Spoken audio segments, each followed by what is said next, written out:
Hello friends, ഞാൻ ചന്തു.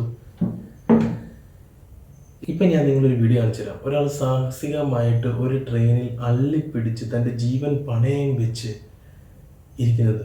പക്ഷെ അപ്പം നിങ്ങൾ കേൾക്കുമ്പോഴത്തേന് തോന്നും, അവനൊരു മറ്റൊരു ജീവൻ രക്ഷിക്കാൻ വേണ്ടിയിട്ടായിരിക്കും സ്വന്തം ജീവൻ പണയം വെച്ചിരിക്കുന്നതെന്ന്. വീഡിയോ കാണാം.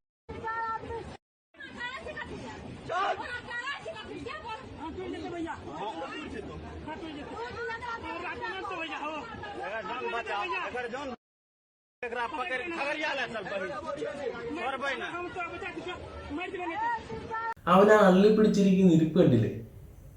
അവൻ ആ അള്ളി പിടിച്ചിരിക്കുന്നതിന്റെ പകുതി പ്രയത്നവും ആത്മാർത്ഥതയും അവന് ജീവിതത്തിൽ കാണിച്ചു കഴിഞ്ഞാൽ അവന് വല്ല ജോലിയെടുത്ത് ജീവിച്ചൂടെ?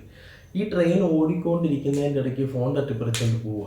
സത്യം പറയാലോ, ഈ ട്രെയിനിൽ യാത്ര ചെയ്യുമ്പോഴത്തേക്കിന് സൈഡ് സീറ്റിൽ ഇരിക്കുമ്പോഴത്തേക്കിന് ഈ ഫോൺ പിടിച്ചുകൊണ്ടിരിക്കുമ്പം ഭയങ്കര പേടിയാവും. കാരണം വല്ല സ്റ്റേഷനിലൊക്കെ നിർത്തുമ്പോഴത്തേക്കിന് ആരെങ്കിലും ഫോൺ എടുത്തോട്ട് പോകുമോ എന്നുള്ളൊരു ടെൻഷനാണ് നമുക്ക്.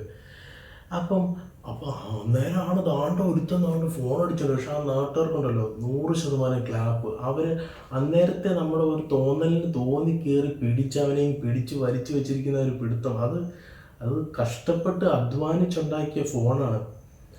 അത് ഈ ഫോണായിക്കോട്ടെ എന്തും ആയിക്കോട്ടെ, മറ്റൊരാളുടെ ഒരു വസ്തു അതിങ്ങനെ തട്ടിപ്പറിച്ചുകൊണ്ടങ്ങ് പോവുക. സിമ്പിളായിട്ട് പരിപാടി ഖതം.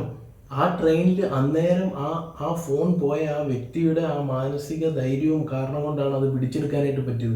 ഇപ്പോൾ പെട്ടെന്ന് നമ്മളിൽ പലരാണെങ്കിൽ, ഇപ്പോൾ എനിക്കാണെങ്കിൽ പെട്ടെന്ന് ഫോൺ അയ്യോ എൻ്റെ ഫോൺ പോയെന്ന് പറഞ്ഞുകൊണ്ടിരിക്കുന്നല്ലാതെ പെട്ടെന്ന് തന്നെ പിടിച്ചെടുക്കാനായിട്ട് നമുക്ക് ചിലപ്പോൾ പറ്റിയെന്ന് കരുതില്ല.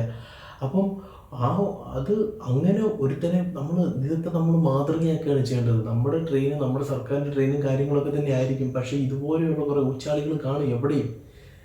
നമ്മൾ സൈഡ് സീറ്റ് ഇരിക്കുന്ന കണ്ടു കഴിഞ്ഞാൽ സൈഡിൽ കൂടെ വന്ന് സാധനം ഊരിക്കൊണ്ട് പോകുന്ന ആൾക്കാർ കാണും. അപ്പം എല്ലാവരും ശ്രദ്ധയോടെ ഇരിക്കുക. ട്രെയിൻ യാത്രയാണെങ്കിലും ബസ് യാത്രയാണെങ്കിലും എന്ത് യാത്രയാണെങ്കിലും കോൺഷ്യസ് ആയിട്ടിരിക്കുക. Thank you.